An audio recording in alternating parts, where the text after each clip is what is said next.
Welcome back to Inside the Philippines. Most of the stories we tell on this channel have a villain. Someone who lied, someone who played a part, someone who knew exactly what they were doing from the moment they said hello. And those stories are useful. They're useful because they have edges you can hold on to. You can say, "There it is, that's the moment, that's the thing I would have spotted." This one's different. This is Brendan's story. He's 59 years old, from County Roscommon in the west of Ireland. Spent 30 years on rooftops, slate, felt, lead flashing, whatever the job needed. A quiet man, a practical man, a man who, by the time he booked a flight to Cebu, had already been through the kind of loss that changes the shape of a person permanently. He came to the Philippines not chasing anything. That's important to understand about Brendan. He wasn't on a website. He wasn't looking. He just needed to be somewhere that wasn't where he was. What happened out there, in a carinderia, in a family, in a hospital corridor, is going to stay with you. Not because it's a horror story, because it's not quite that simple, and you'll feel that complexity sitting with you long after the video ends. After hearing hundreds of stories like this one over the years on this channel, we put together a guide drawing on what we've learned. Red flags, financial traps, what doing it right actually looks like. It's in the description below if you want it. Here's Brendan's story, in his own words. "I'm not a man who talks a lot. Anyone who knows me will tell you that. I spent 30-odd years on rooftops across Connaught, and the work suited me because it's mostly just you and the job. You read the roof. You fix what needs fixing. You don't have to explain yourself to anyone. Mariad was sick for 3 years before she died. Cancer, yeah.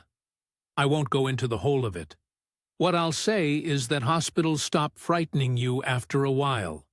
You learn the rhythms of them, which nurses are worth talking to, which consultants will actually look you in the eye, how to sleep sitting up in a plastic chair without your neck seizing on you. I got very good at being in hospitals. And then I wasn't needed in them anymore, and I wasn't sure what I was good at." After that, she died in February 2022. I had the house sold by June. People said that was too fast, that I needed time, that I'd regret it. Maybe. But I'd wake up at 2:30 in the morning, and the silence of that house it was a specific kind of silence. Not peaceful, the other kind. So I sold it, and the money went into the credit union in Athlone, and I went into Declan's spare room, which was kind of him. Genuinely. Him and his wife Caroline were very good about it. But there's a particular thing that happens when you're 57, and grieving and living in your brother's house. People tiptoe. They leave casseroles outside the door. They find reasons to be somewhere else when you're in the kitchen. You understand they don't know what to say, and you don't hold it against them. But you also can't breathe properly, and after a while the tiptoeing starts to feel like the walls coming in. I'd meet people at Mass, and they'd do the face. You know the face. The head tilts about 10 degrees, and the eyes go soft, and they say, "How are you getting on?" And they mean it kindly. They do. But what they want is reassurance. The grief is tidy, and you're fine now, and they can stop worrying. I couldn't give them that. I had nothing to give anyone. I want to be clear about something. I wasn't depressed. I was empty, which is different. Depression is a weight. This was more like, you know when you're up on a roof and you pull back a section of felt, and there's just nothing underneath where there should be timber? Like the house has been eating itself from the inside and nobody knew? That was it. Just a big hollow where something used to be. There was a lad I'd worked with years back, Cormac Feeney from Ballinasloe, and he'd been to Cebu twice and talked about it constantly. The weather, the food, how far your money went, all of that. I'd half-listened for years.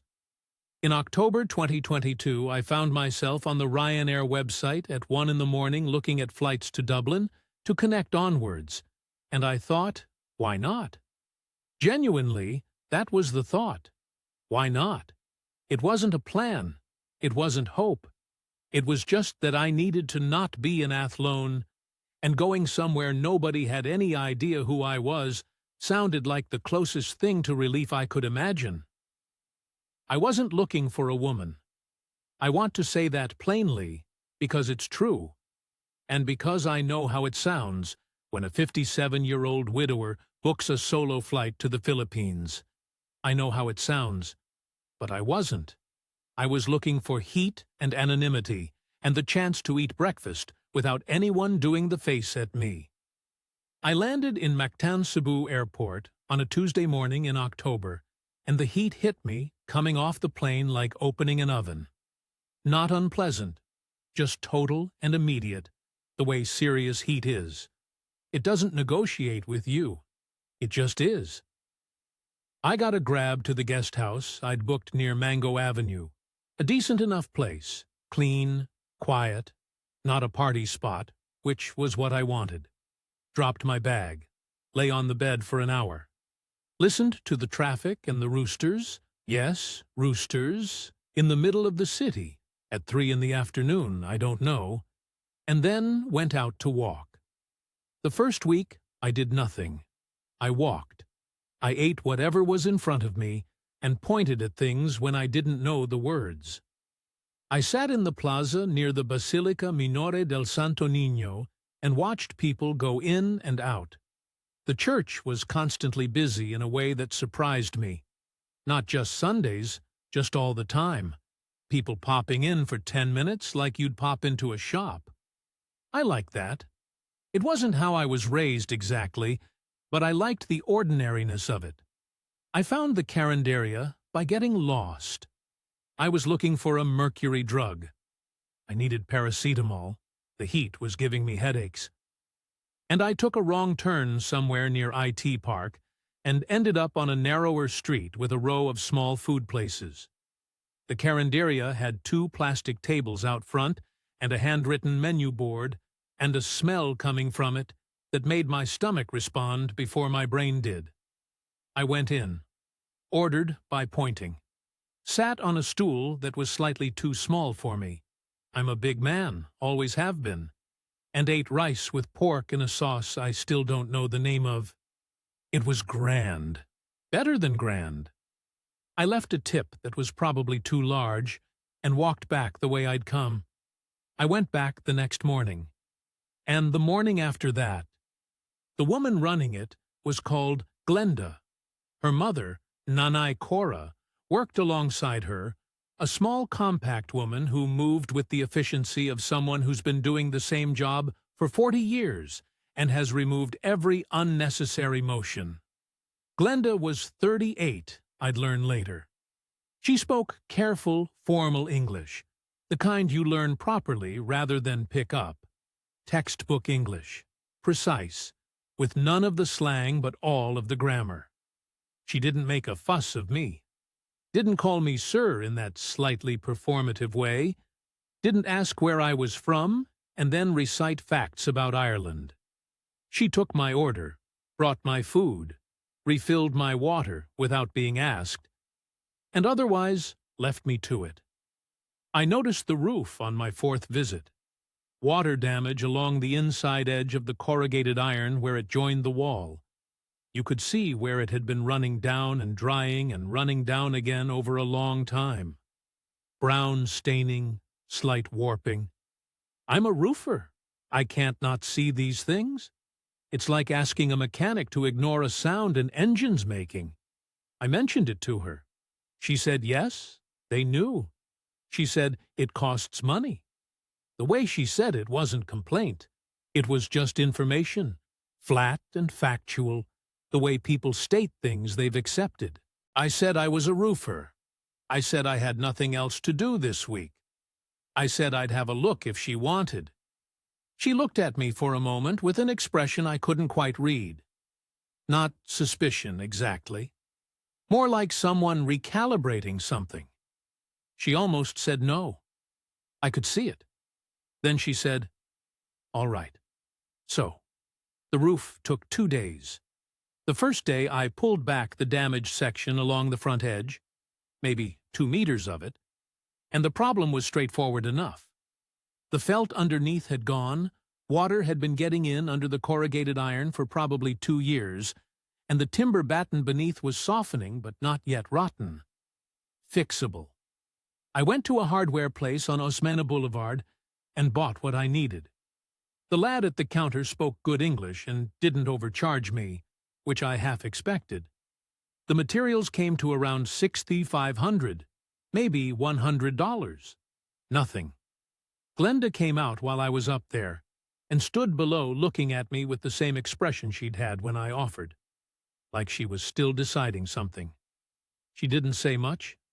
Brought me a glass of water with ice in it, which I needed more than I'd have admitted, because the heat up on that corrugated iron at midday is a different category of heat entirely. You think you know what hot is? You don't. I declined the meal she offered when I finished. Said I'd be back in the morning to seal the joins properly, and I didn't want a fuss made. She nodded. Didn't push it. I came back the next morning and had breakfast first.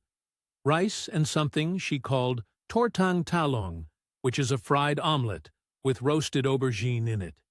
And I don't know why it works, but it does. Then I finished the job. When it was done, she inspected it herself, walking along the interior edge, pressing at places to feel if there was give. She knew what she was checking for. I found that interesting. I told her it should hold for 8-10 years if nobody walks on it. She said, "Thank you, Poe." That was it.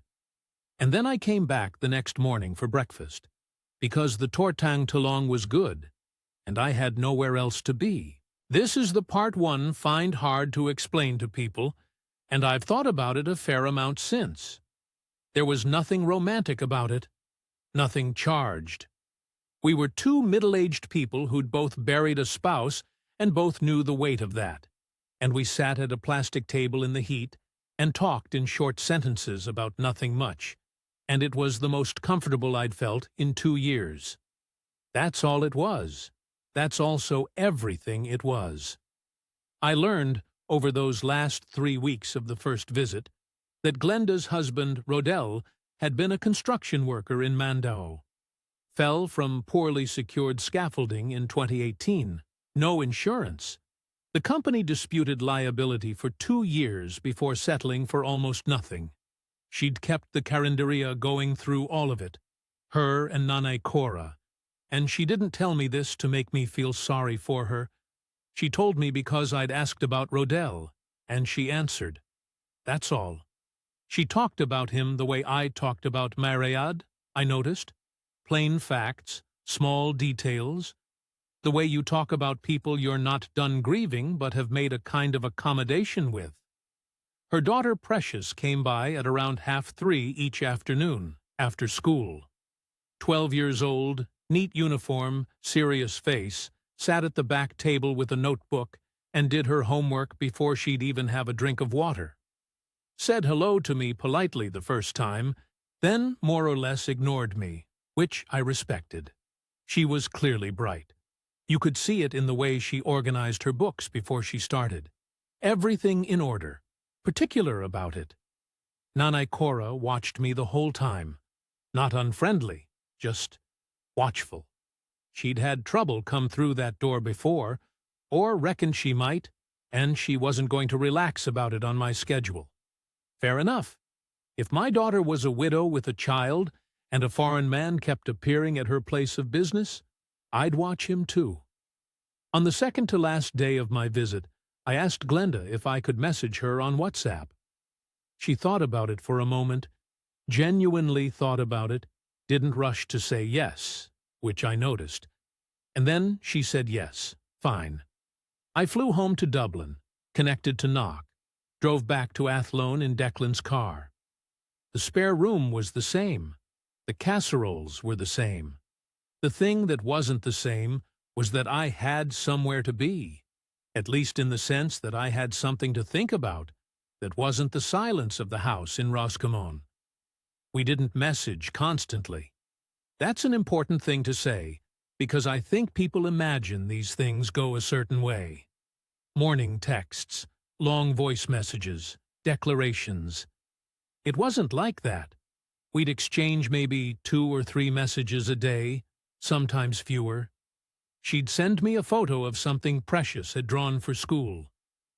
I sent her a picture of Lough Ree in January, frozen around the edges and grey as old iron, and she wrote back, "It looks very cold."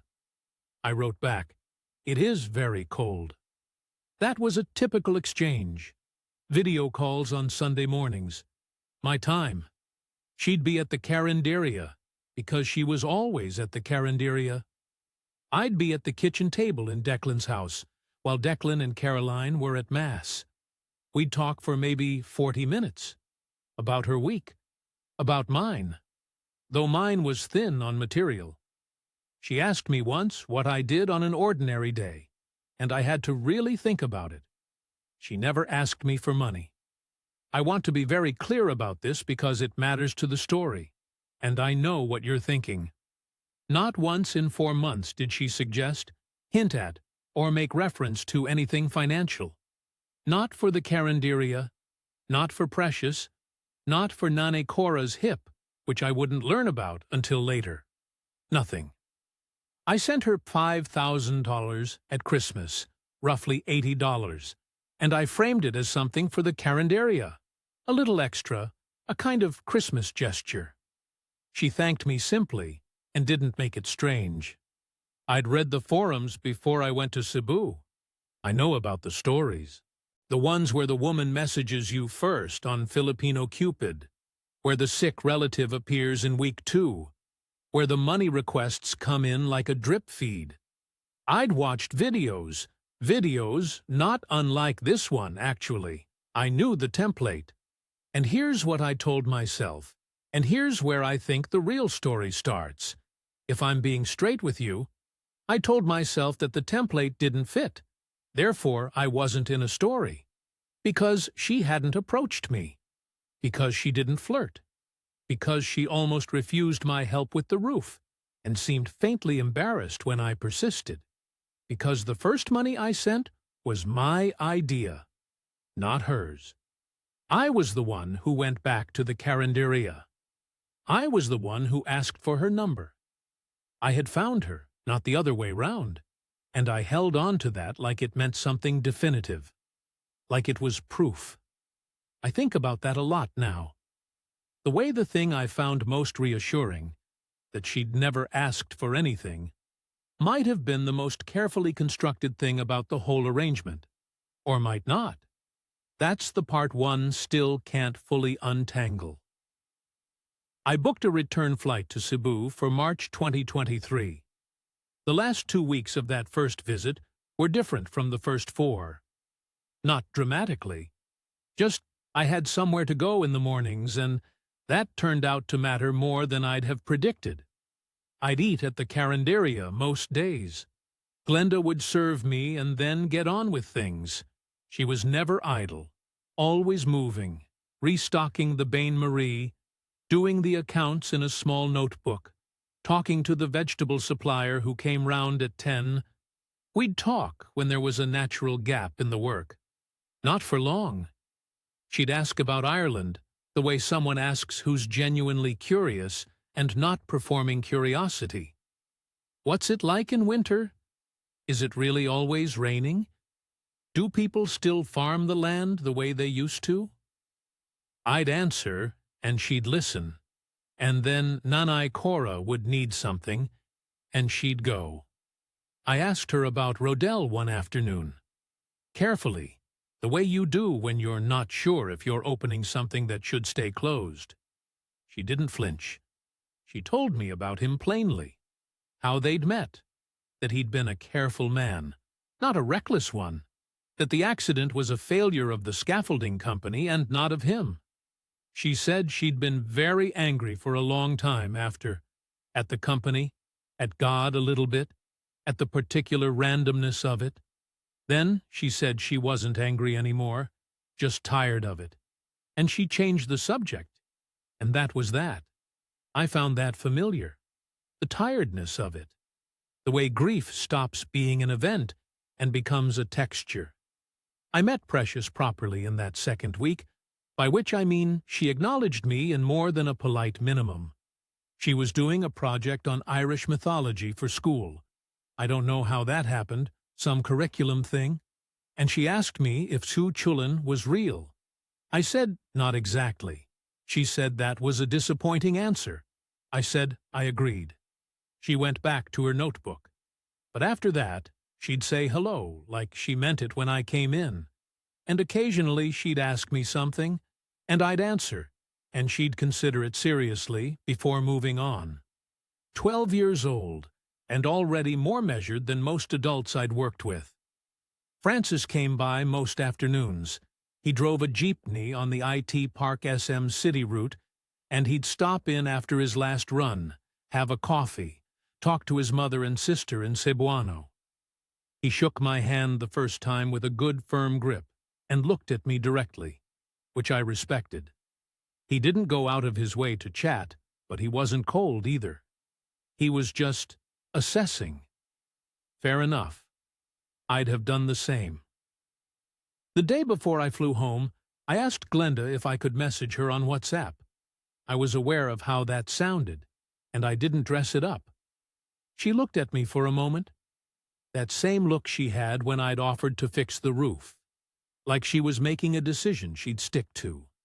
And then she said yes. I flew to Dublin, connected to Knock, drove back to Athlone. Declan's spare room, the telly, the casseroles, all of it waiting exactly as I'd left it. The difference was my phone now had something on it. We weren't heavy with the messages. I want to be clear about that, because I think there's an assumption that these things involve constant contact. Good morning texts at 6, voice messages all day, the full production. It wasn't that. 2 or 3 messages, sometimes fewer.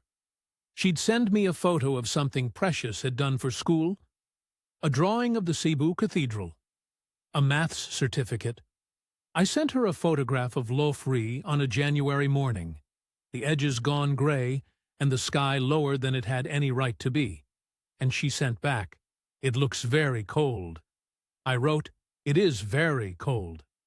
That was a typical exchange. Sunday mornings I'd ring on WhatsApp. She'd be at the Carinderia, because she was always at the Carinderia. We'd talk for 30, 40 minutes. Her week, my week, though mine was thinner on material. She asked me once to describe an ordinary Tuesday in Athlone, and I had to sit with it for a moment, because the honest answer was not much. I'd gotten up. I'd walked to the shops. I'd watched something on the telly I couldn't name the following day. I tried to say this without it sounding too bleak. She listened without filling the gap with false comfort, which I appreciated. She never asked me for money. I'll say that again because it's the thing everything else balances on. Not once in 4 months. Not a hint, not a suggestion, not a sideways mention of something that needed fixing. Nothing. The P5000 I sent at Christmas was my own idea, framed as a small gift for the Carinderia, and she thanked me in 2 sentences and didn't make a production of it. I had, as I said, read the forums before I went. I'd watched videos, some of them not entirely unlike the kind of thing you're watching now. I knew the shape of the thing people warned about. Woman approaches you online. Sick relative appears early. Requests build gradually. The template is fairly well established. And the thing I told myself, the thing I held on to, was that none of it fit. She hadn't approached me. I'd gone back to the Carinderia 5 mornings in a row before she knew my name. I'd offered to fix the roof. I'd asked for her number. I'd sent the Christmas money unprompted. Every financial gesture had originated with me. She had, in 4 months, initiated nothing. I think about that reasoning now, and I can see the flaw in it. The assumption underneath it was that there's only one way to run the play. That you have to be active, forward, obviously angling. I'd decided I was safe because the approach didn't match what I'd been warned about. What I didn't consider, or didn't want to consider, was that patience is also a strategy. That not asking can also be a kind of asking. That a woman who is very still and very consistent and very careful not to push is not necessarily a woman who wants nothing. I'm not saying that's what it was. I genuinely don't know. And that's the problem I've been sitting with since November. I booked the flight back to Cebu for March 2023, and I was, if I'm being straight about it, looking forward to it in a way I hadn't looked forward to anything in about 2 years. That's what I'd found in that Carinderia near IT Park. Not romance, not hope exactly. Just somewhere to go in the mornings that didn't feel like marking time. I should have thought more carefully about what I was bringing with me when I went back. Not money. The other thing. The need of it. I came back in March with a bag I'd packed more carefully than the first time. Thought about it, which was new. I brought tools for the Carinderia. A decent set, proper ones, not tourist tat. Screwdrivers, pliers, a small socket set, the kind of things a working kitchen always needs and never has. I didn't know the word for it then. Pasalubong, the expected gift when you return from somewhere, but I understood the principle instinctively. You don't arrive empty-handed. Glenda seemed genuinely pleased. Not performed pleased. She looked at the toolkit the way a practical person looks at a practical thing that will actually get used. Nanay Cora was warmer this time. Not warm exactly, but the watchfulness had softened a degree. She'd been thinking about me, I suppose, in the months since. Come to some provisional conclusion. The 6 weeks of that second visit had a different quality to the first. The first, I'd been a stranger. Now I was something they didn't quite have a category for, which is its own kind of strange, but more comfortable. We'd established that I wasn't going to be a nuisance. That was apparently enough to proceed on. The family got larger as the visit went on. I don't mean they multiplied. I mean more of them appeared. A Sunday lunch at the house, and there was Glenda's aunt from Mandaue, a woman called Auntie Baby who laughed at everything and spoke to me in Cebuano, regardless of evidence that I had none of it. Cousins whose names I got wrong repeatedly without anyone correcting me. A godmother figure, Ninang Perla, important in ways I was only beginning to understand, who regarded me with a kind of formal assessment before deciding I would do. The table had 8 people around it, and could have fit 4, and there was more food than anyone needed. And it was fine. It was actually fine. I grew up in a house in Roscommon with 5 of us, and Sunday dinner was an event. This felt like that, scaled up. I think about the size of the circle now, whether I should have registered it differently. But at the time, it just seemed like family. The way a big Irish family seems like family. Extended, complicated, always somewhere to be and someone to feed. I didn't see a machinery. I saw a table full of people eating pancit and arguing about something I couldn't follow. The freezer unit in the Carinderia broke in the 4th week. The compressor had been going intermittently for months, Glenda said, and now it had stopped. They were losing stock. She mentioned it practically, the way she mentioned most things, as information, not as a request. I asked how much a replacement would be. She said she'd look into it. I said I'd cover it. She said that wasn't necessary.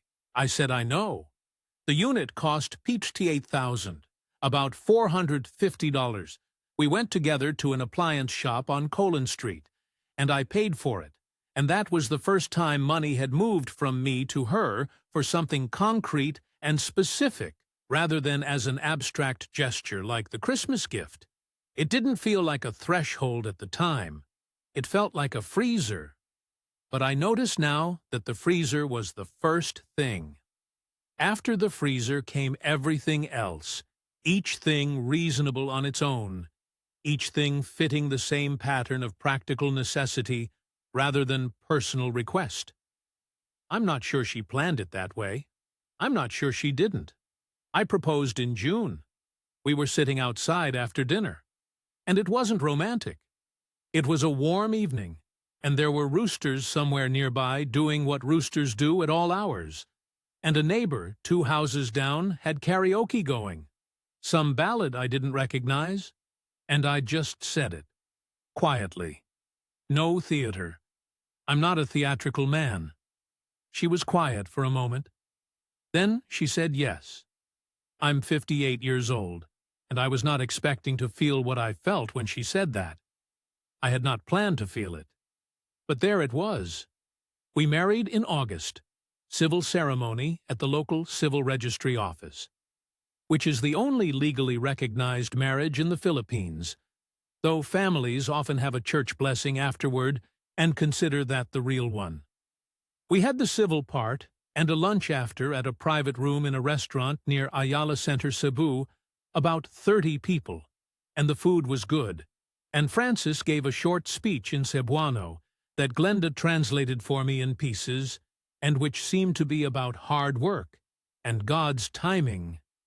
Nanay Cora cried.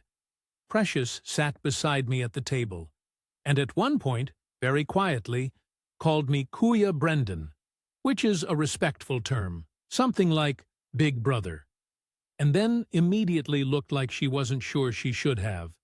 And I told her it was grand, and she went back to her food. I didn't think I'd feel much that day. I did. The hip came up 3 weeks after we got back from a short trip to Bohol. 3 days, Alona Beach, the first time I'd seen water that color outside of a photograph. Glenda mentioned it the way she mentioned most things, factually. Nanay Cora had been on the public hospital waiting list for a hip replacement for over a year. The surgeon said she could wait another 18 months or so. She was in considerable pain, and her mobility was worsening. Private surgery would jump the queue entirely. 6 to 8 weeks. The cost was $380,000. About $6,100. She didn't ask me directly. She presented the situation and said they would manage. That was the phrase, they would manage. And I knew what that meant, which is that they wouldn't really manage. That managing would mean Nanay Cora being in pain for another 1.5 years. And I said I'd cover it. Some people hearing this will think I was a fool. I want to address that because I've thought about it a lot since. I paid for my wife's mother's hip surgery. That's what it was. My Rayad's mother had her hip done in Galway University Hospital in 2016, and it was grand because the HSE covered it, and she didn't have to wait 18 months because the list happened to be short that year. If it hadn't been, I'd have paid for her to go private without a second thought. That's what you do.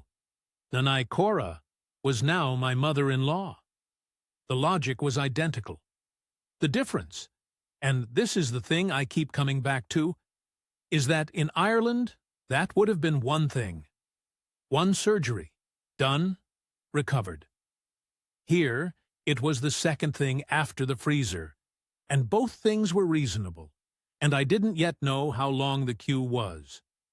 By January 2024, I was sending $15,000 a month, about $240. I'd set it up through Wise, straightforward enough. Transfer hits her Gcash account within the hour. No fuss. It was household support. Food, utilities, the Carinderia's running costs, whatever Glenda needed to keep things ticking, while I sorted out the longer-term picture from Ireland. The longer-term picture was that I intended to relocate to Cebu. I'd looked into the 13A marriage visa, which you can apply for as the foreign spouse of a Filipino citizen. And it seemed manageable. Permanent residency. No deposit required beyond the standard fees, just the paperwork and the processing time. I hadn't pulled the trigger on it yet. There were things to arrange in Ireland first.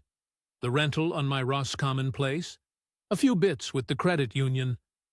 I told myself I'd have it sorted by mid-year. I went back in February for 3 weeks. Then again in June. Shorter visits, both of them, because I was trying to get the Ireland side of things in order before committing to a longer stay. The Carinderia was doing well. The new freezer had made a difference. Glenda had started doing a small lunchtime delivery service for a few nearby offices. Precious was getting a Grab driver to drop orders. Clever. Efficient. The same precision she brought to her homework. Which brings me to the school. Precious had been attending a public school. Fine school, Glenda said, but the class sizes were large and the resources were stretched. There was a private school nearby, the kind that uses English as the primary teaching language, smaller classes, better equipment. The annual tuition was P95,000, about 1,320. Glenda mentioned it in the way she mentioned most things, not a request, an observation. Precious is very bright, she said. She could go far. I knew this was true because I'd watched the girl do homework for 2 years. I said I'd cover it. I meant it then, and I mean it now. That one I don't regret. Precious deserved a decent education, and I had the money, and it wasn't a close call. That's the uncomplicated part of what I'm telling you. Some of it was just right. Francis's accident happened in July. He clipped a motorcycle on the Mandaue Bridge. Not his fault by anyone's account. The motorbike had come through a junction badly. And the jeepney took damage on the passenger side, and Francis put his wrist through the window as he braked. Fractured in 2 places. He was in a cast for 6 weeks and couldn't drive for 2 months. A jeepney driver with no income for 2 months means no income for his wife, for his 3 children, and in practical terms, it meant the deficit folded into the wider household, because that's how it works. Glenda told me the situation. I transferred $30,000 immediately, about $480, and another $30,000 the following month. $960 total to cover Francis's gap. He was back on the route in September. I want to be fair about this. Francis's wrist was genuinely broken. His jeepney was genuinely damaged. His children genuinely needed to eat. None of that was invented or performed. I've thought about whether I was being taken advantage of, and the honest answer is not in that instance. In that instance, a man I was related to by marriage had an accident, and I helped. That's all it was. But here's what I started to notice, somewhere around August, sitting in Roscommon doing the maths. From the wedding in August 2023 through to that September, over 14 months, I'd put out approximately $34,000. The monthly transfers, Nane Cora's hip, the school fees, the freezer, the wedding costs, Francis's 2 months. Each thing had been real.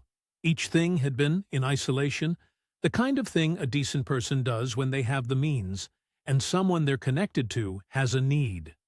The thing I kept coming back to, and couldn't quite put down, was the timing. The gap between one thing ending and the next beginning. It was short. Always short. Nanay Cora came home from the hip surgery, and I think we had, 2 months? 3? Before the school fees came up. Then the school fees settled, and Francis had his accident. The rhythm of it. Not frantic, not obvious, just steady, reliable. Like a job, almost. I asked Glenda when I was over in June whether we could put something aside from the monthly transfer. Not much. Maybe $3,000 or $4,000 a month going into a separate account, building a small buffer so that when the next thing came along, and I said this plainly, when the next thing comes along, We weren't starting from zero. She said yes, of course. She said that was sensible. She said she'd set it up. I don't know exactly when I checked. Sometime in September, I asked her how the savings account was going. She said fine. Changed the subject to something about the Carinderia's new lunchtime orders. And I let it go. I don't know why. Maybe because the conversation was easy, and I didn't want to make it hard. Maybe because I already half knew the answer and wasn't ready to make it real. The account had nothing in it. I found that out later, obliquely, and I didn't press it further at the time. I filed it somewhere, noted it without naming it. There's a thing that happens on a roof when you're experienced enough. You're walking the surface, and something in the way your boot contacts it tells you the structure underneath isn't right. Not a sound exactly, not a visible crack, just a slight give, a resonance that shouldn't be there. You stop, you think, and then, more often than you'd like to admit, you keep walking anyway, because the job is almost done, and maybe you were wrong, and you'd prefer to have been wrong. That was September 2024. I booked my next flight to Cebu for October. Longest visit yet, I told myself. 6 weeks. Time to make some actual decisions about the visa, about the move, about what the rest of my life was going to look like. I packed carefully. I brought pasalubong. Proper ones this time. I knew the word now. A good waterproof jacket for Francis, who'd mentioned the rainy season made driving difficult. Coloring pencils for Precious. The good ones, the kind that actually blend. A particular kind of Irish tea that Glenda had once said she liked, and then probably forgotten she'd ever mentioned. I was looking forward to it. In spite of the thing I hadn't quite named yet, I was looking forward to it. I arrived in Cebu on the 3rd of October. 4th visit, longest planned. 6 weeks. I had a list in my head, not written down, but clear. The 13A visa paperwork. A conversation with Glenda about timelines. Whether we'd look for a place to rent rather than me staying at the guest house. Now that this was actually a marriage, and not just a visiting arrangement. 59 years old. Time to make a decision and stick to it. The first 4 days were ordinary. Good, even.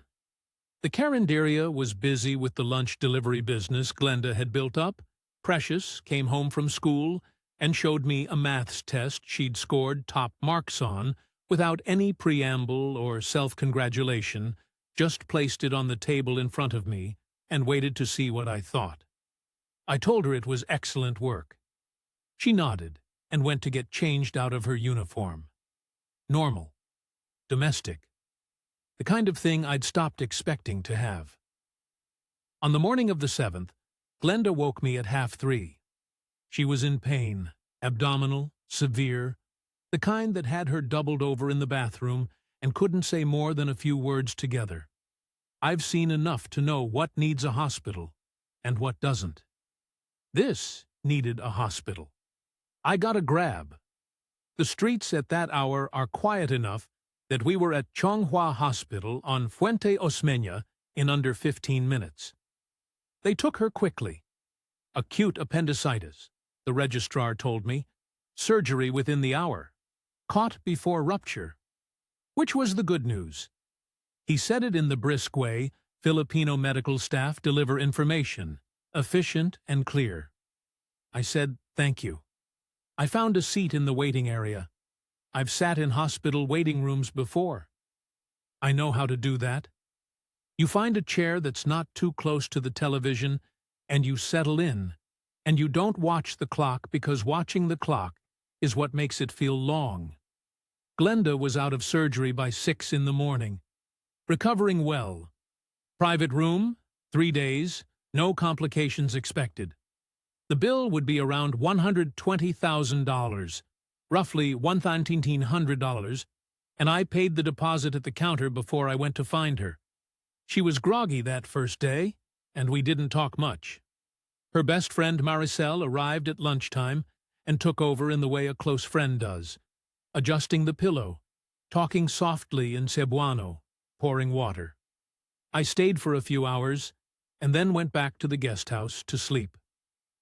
The second day, she was more herself. We talked. I held her hand. Maricel was there again, sat in the corner chair with her phone, and the three of us existed in the companionable quiet of a hospital room where the worst has been averted. Normal visiting.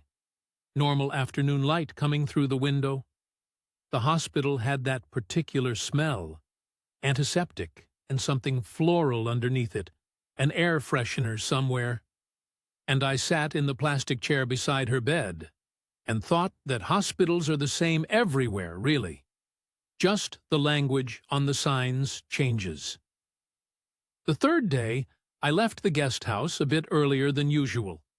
I'd stopped at the fruit stall near the hospital gates, the one run by a small woman who was always there regardless of the hour, and bought a bag of mangoes and some rambutans because Glenda had mentioned the hospital food was fine but uninspiring. I walked the corridor to her room. The door was not fully closed. I could hear her talking. Cebuano, fast, the way she talked to family and close friends when she wasn't being careful for my benefit. Then Maricel's voice, and Maricel switched to English mid-sentence, which happens constantly in Filipino conversation. It moves between languages, the way water finds its level, without announcement. What Maricel said was, "But do you actually love him? Or is he just the plan?" I stopped. There was a pause, a short one. Then Glenda, in English. "Maricel, you know how it is. I'm not cruel to him. I take care of him. But you know how it is." I stood in the corridor for what felt like a long time. I'm not sure how long it actually was. The fluorescent light above me buzzed very slightly, the way hospital lights do. Someone wheeled something past at the far end of the corridor. I was aware of the bag of fruit in my hand, the weight of it, the plastic handles cutting slightly into my fingers.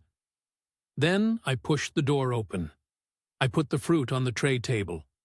I sat in the chair beside the bed. I took her hand, which was warm, and she looked at me and smiled. And I smiled back.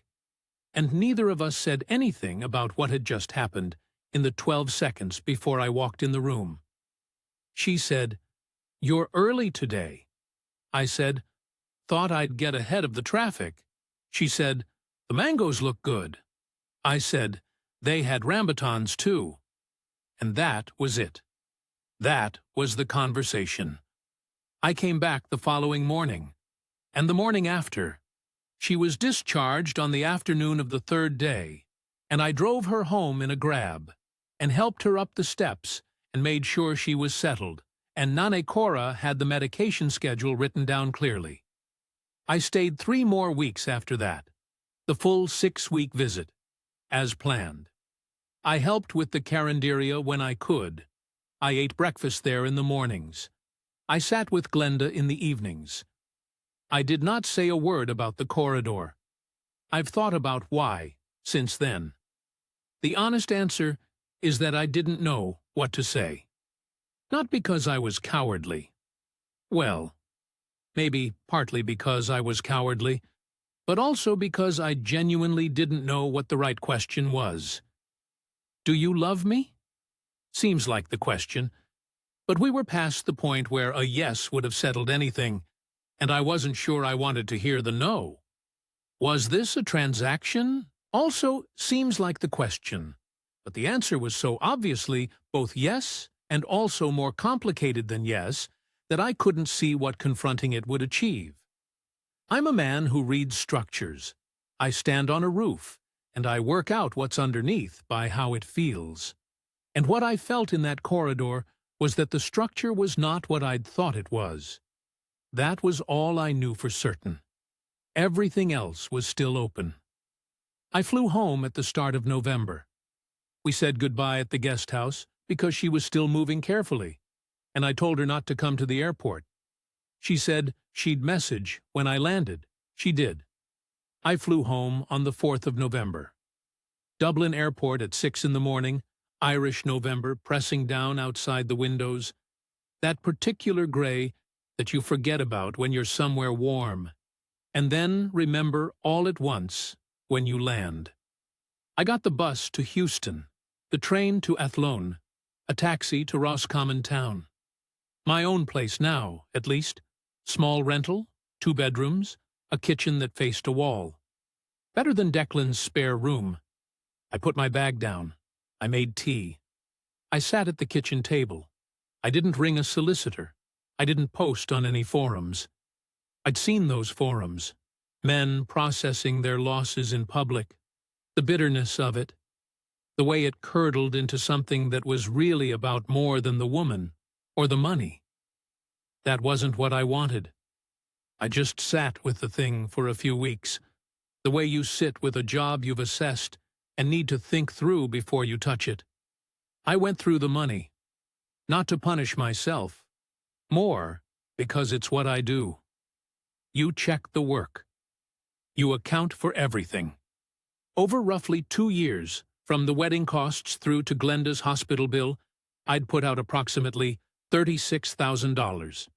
Monthly support, Nane Cora's hip, the school fees, the freezer, Francis's 2 months, the wedding itself, the hospital deposit, each item real, each item reasonable at the time.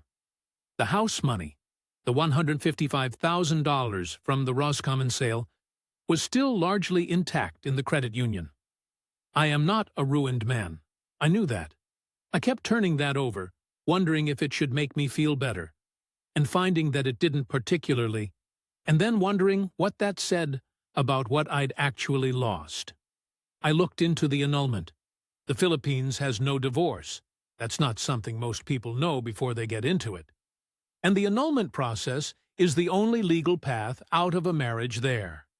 It goes through the civil courts, which are heavily influenced by the church's position on marriage, and the grounds are narrow: psychological incapacity, fraud, underage at the time of marriage. It takes 2 to 5 years and costs somewhere between $300,000 and $800,000, roughly $4,800 to $12,800, depending on lawyers and circumstances. I read through the process carefully. Then I closed the tab and didn't go back to it. I don't have the anger for it.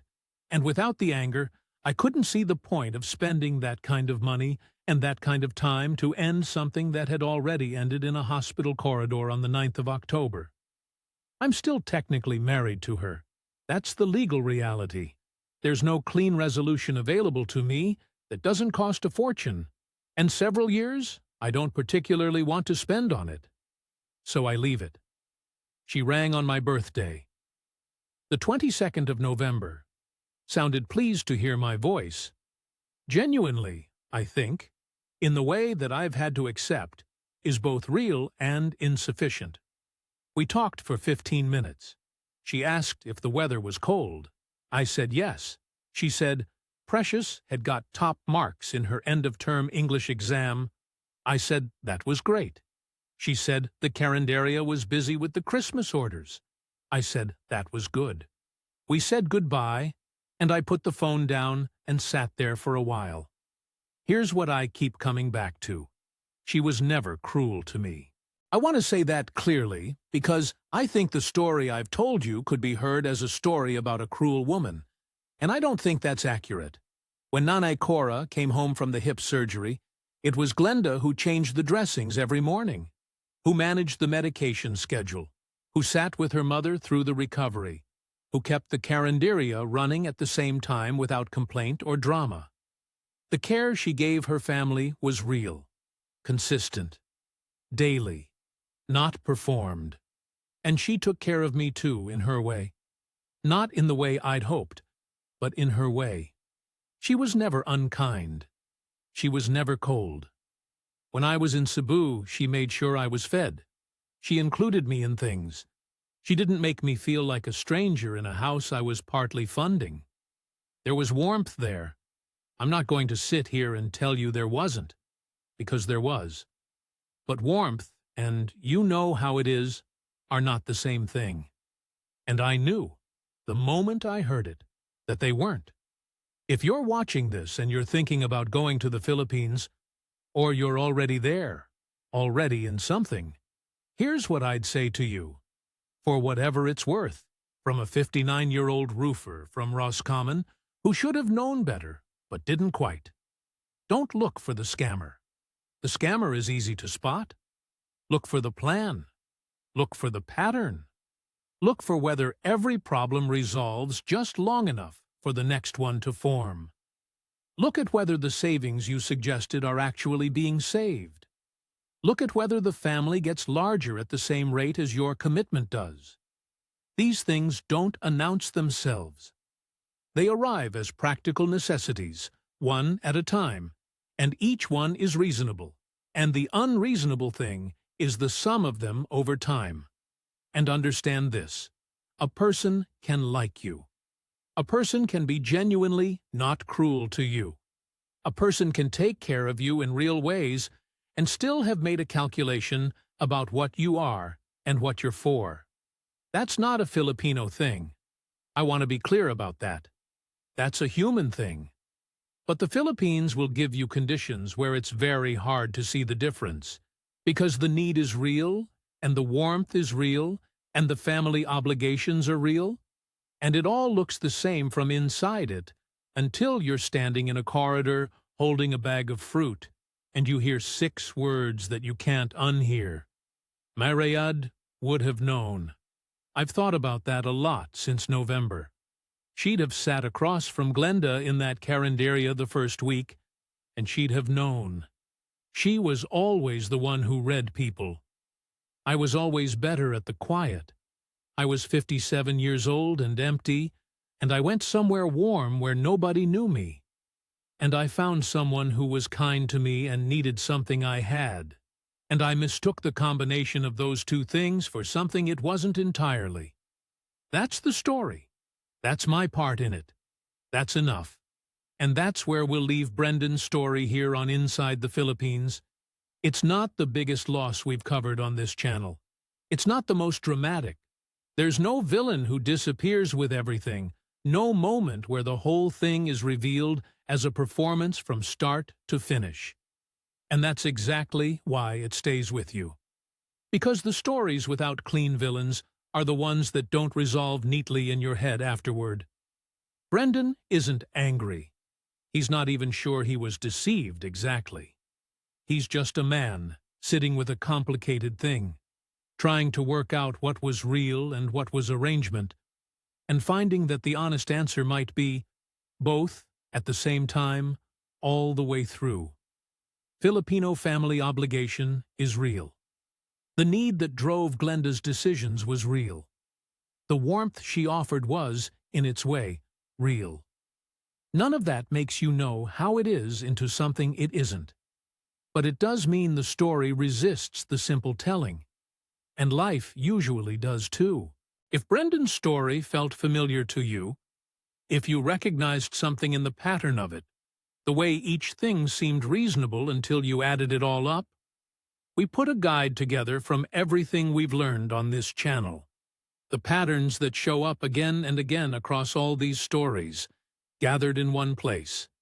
It's in the description if it's something you need. Take care of yourselves out there. We'll see you on the next one. This is Inside the Philippines.